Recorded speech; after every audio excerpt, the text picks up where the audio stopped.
आज आपण रक्षाबंधन स्पेशल नारळाचे लाडू करत आहोत। या नारळाच्या लाडूची रेसिपी तुम्ही अजूनपर्यंत बघितलं नसाल, अशी रेसिपी आज मी तुमच्याशी इथे शेअर करत आहे। तर व्हिडिओ पूर्ण बघा। हॅलो नमस्कार, मी सोनल मेजवानी बाय सोनल मध्ये तुमचं खूप खूप मनापासून स्वागत करते। आणि रक्षाबंधन जवळच आलेलं आहे, काहीतरी मिठाई करायची, पण घरच्या घरी आणि अगदी सोप्या पद्धतीने करायला पाहिजे अशी मिठाई पाहिजे आहे। आणि तुम्हाला तर माहिती आहे आता सध्या बाहेर किती भेसळ सुरू आहे आणि स्पेशली फेस्टिव्ह सीझन मध्ये पनीर म्हणा किंवा खवा म्हणा यामध्ये भरपूर भेसळ केली जाते।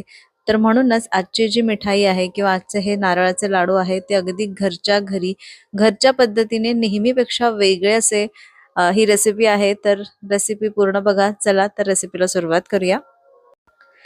त्यासाठी इथे मी सगळं साहित्य काढून घेतलेलं आहे, ज्यामध्ये मखाना आहे आणि डेसिकेटेड कोकोनट आहे म्हणजे सुकं खोबरं आहे आणि थोडेसे ड्रायफ्रुट्स पण इथे घेतलेले आहे, साखर आहे आणि दूध आहे। प्रमाण मी करता करता सांगते, तर व्हिडिओ लक्षपूर्वक ऐका। आणि हे जे प्रमाण आहे ना ते खूप परफेक्ट असायला पाहिजे, नाही तर कुठलीही मिठाई जर प्रमाण व्यवस्थित नसेल तर ते चुकते। तर आता सगळ्यात आधी मी इथे कढईमध्ये थोडेसे ड्रायफ्रुट्स भाजून घेणार आहे, अगदी थोडंसं तूप घालून। अर्धा चमचा तूप घेतलं आणि त्यामध्ये 7-8 काजू आणि 7-8 बदाम छान फ्राय करून घ्यायचे। त्यानंतर थोडेसे पिस्ता पण मी इथे घेतलेले आहे, ते पण 1-2 मिनिटं परतवून घ्यायचे अगदी कमी गॅसवर। आणि इथे खजूर घ्यायचे आहे, तर 3 ते 4 खजूर घ्यायचे। आता खजुराचा साईज इथे हा मोठा आहे म्हणून मी 3 घेतले सॉरी। आणि जर छोटे छोटे खजूर असेल ना तर थोडे जास्त घ्या। इथे हे सगळं गरम करण्याचं कारण म्हणजे हे छान मऊ होतं आणि जेव्हा आपण मिक्सरमध्ये याला बारीक करतो ना तर हे छान बारीक पण होतं। तर थोडंसं थंड करून घ्यायचं आणि मग त्याला बारीक करायचं, अगदी गरम गरम असताना बारीक करायचं नाही। आता हे सगळं तळून झालेलं आहे आणि आता मी याला बारीक करून घेणार आहे। आता याच कढईमध्ये तसं तूप काहीच घालायची गरज नाहीये, या कढईला थोडं थोडं तूप लागलेलंच आहे। तर यावरती आता मखाना भाजून घ्यायचा आहे, तर मी इथे 2 कप मखाने घेतले आणि हे छान भाजून घ्यायचे क्रिस्पी होतपर्यंत। हे बघा असे। तर इथे 3-4 मिनिटं अगदी कमी गॅसवरती हे मखाने भाजून घेतले, छान क्रिस्पी झालेले आहे। आता हे काढून घेऊ आणि याला पण थंड करून घेऊ। आता याच कढईमध्ये आपल्याला खोबरं भाजून घ्यायचं आहे, तर डेसिकेटेड कोकोनट किंवा सुकं खोबऱ्याचा किस जो मिळतो तो घ्यायचा आहे आणि तो मी इथे घेतला आहे 1.5 कप। आणि तो पण आपल्याला छान 2-3 मिनिटं अगदी कमी गॅसवर भाजायचा आहे आणि सतत भाजत राहायचंय, नाहीतर खोबरं किस खाली करपायला लागतं। तर आता हे जे मखाने होते ते पण छान थंड झाले, त्याची पावडर तयार करून घेतली आणि हे जे भाजलेलं खोबरं आहे त्यामध्ये घालायचं आहे आणि हे छान मिक्स करून घेऊ।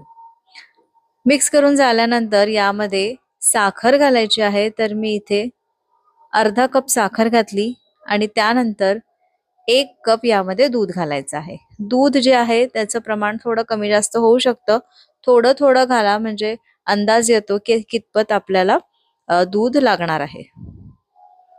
इथे साखर पण विरघळते दुधामुळे आणि अशी कचर कचर लागत नाही साखर या लाडू मध्ये।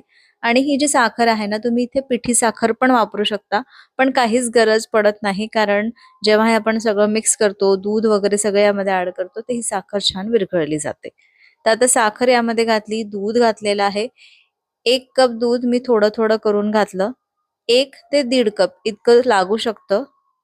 यामध्ये तुम्ही कुठलं प्रमाण कमी जास्त करताय किंवा जे खोबरं आहे त्याच्यामध्ये मॉइश्चर किती आहे, त्याच्यामध्ये मॉइश्चर म्हणजे त्याच्यामध्ये तेल किती आहे यावरती पण डिपेंड आहे। जर तुम्ही हे खोबरं घरी भाजून घेतलं ना, म्हणजे घरचे जे खोबऱ्याची वाटी असते त्याला मस्त बारीक करून मिक्सरमध्ये जर तुम्ही केलं तर त्यामध्ये भरपूर प्रमाणात तेल असतं आणि अशा वेळेस दुधाचं प्रमाण पण कमी लागू शकतं। म्हणून ही एक महत्वाची टिप आहे, दूध जे आहे ते थोडं थोडं घाला, 1 ते 1.5 कप लागू शकतं। आता हे बघा, असं छान ओलं झालं पाहिजे आणि छान असा गोळा तयार झाला पाहिजे इतपत आपल्याला दूध घालायचं आहे। तर तुम्ही बघू शकता छान असा गोळा तयार झालेला आहे, म्हणजे आता याचे जर आपण लाडू बांधले तर व्यवस्थित लाडू बांधले जातील। तर हे बघा मस्त हे झालेलं आहे। आता याला थोडंसं थंड करू आणि इथे ना 1-2 चमचे तूप घालायचं आहे, म्हणजे चव पण छान लागते आणि ते चिटकत सुद्धा नाही आणि लाडू करताना पण हाताला चिटकत नाही। तर आता मी 1 ते 2 चमचे मी इथे तूप घातलेला आहे, नेहमीचा आपला छोटा छोटा चमचा असतो त्याने आणि आता जे ड्रायफ्रुट्स आपण बारीक करून घेतले होते तर ते पण असे छान बारीक करून झालेले आहे. तर हे बघा, आता यामध्ये आपण खजूर घातला होता त्याच्यामुळे याचे छान असे गोळे तयार होतात. तर हेच आपल्याला करायचे आहे आणि याचे छोटे छोटे गोळे तयार करून घ्यायचे आहे. तर आता इतक्या प्रमाणामध्ये ना 15 ते 20 लाडू तयार होतात. इथे मला ड्रायफ्रूट थोडे कमी पडले, अजून 4-5 काजू आणि बदाम पाहिजे होते आणि 2-1 खजूर पण पाहिजे होते, म्हणजे जेणेकरून सगळ्या लाडूमध्ये हे स्टफिंग झालं असतं.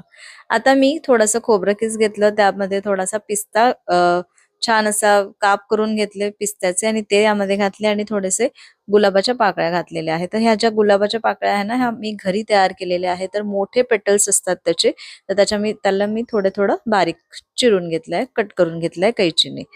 तर आता हे बघा, या पद्धतीने आपल्याला लाडू तयार करायचा आहे.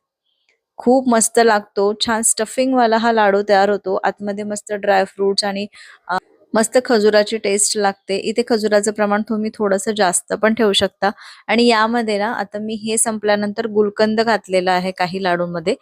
तर तुम्ही हे जे आपण तयार करून घेतलं होतं ड्रायफ्रुटचं, त्यामध्येच थोडासा गुलकंद सुद्धा घालू शकता. म्हणजे आतमध्ये थोडंसं छान मॉइश्चर होतं आणि मस्त मॉइस्ट हे लाडू लागतात. आणि छान वरून खोबऱ्याचा चव, म्हणजे खोबऱ्याची चव आणि आतमध्ये थोडासा ड्रायफ्रुट्स आणि गोड असं. तर इतके अप्रतिम लागतात. आणि हो, मी इथे वेलची पूड पण घातली आहे, मी सांगायचं विसरले. पण तुम्ही बघितलं असाल जेव्हा आपण खोबरं किस भाजलं तर तेव्हाच मी ज्या मखाण्यासोबत थोडेसे वेलची पण बारीक करून घेतली होती. तर खूप अप्रतिम झाले होते आणि या पद्धतीने मस्त याच्यामध्ये घोळवून घ्यायचे या खोबऱ्या किसमध्ये आणि आपले हे नारळाचे लाडू तयार आहे. अजिबात इथे ओलं खोबरं वापरलं नाहीये, ओलं नारळ वापरला नाहीये, त्याच्यामुळे हे लाडू जास्त दिवस टिकतात. पण 3 ते 4 दिवसांमध्ये तुम्ही याला संपवून घ्या आणि जर ह्याला तुम्हाला जास्त दिवस टिकवायचं असेल तर तुम्ही याला फ्रीजमध्ये ठेवा. कारण आपण यामध्ये दूध वापरलं आहे, तर हे लाडू जास्त दिवस टिकावे आणि मॉइश्चरमुळे किंवा त्याला बुरशी वगैरे लागू नये किंवा खराब होऊ नये म्हणून ही काळजी घ्यायची आहे. तर चला, आजची रेसिपी आवडली असेल तर एक लाईक करा, जास्तीत जास्त शेअर करा आणि अजूनपर्यंत चॅनलला सबस्क्राईब केलं नसेल तर प्लीज सबस्क्राईब करा. पुन्हा भेटते अशाच एका मस्त रेसिपी सोबत पुढच्या व्हिडिओमध्ये. तोपर्यंत बाय बाय आणि हॅपी रक्षाबंधन.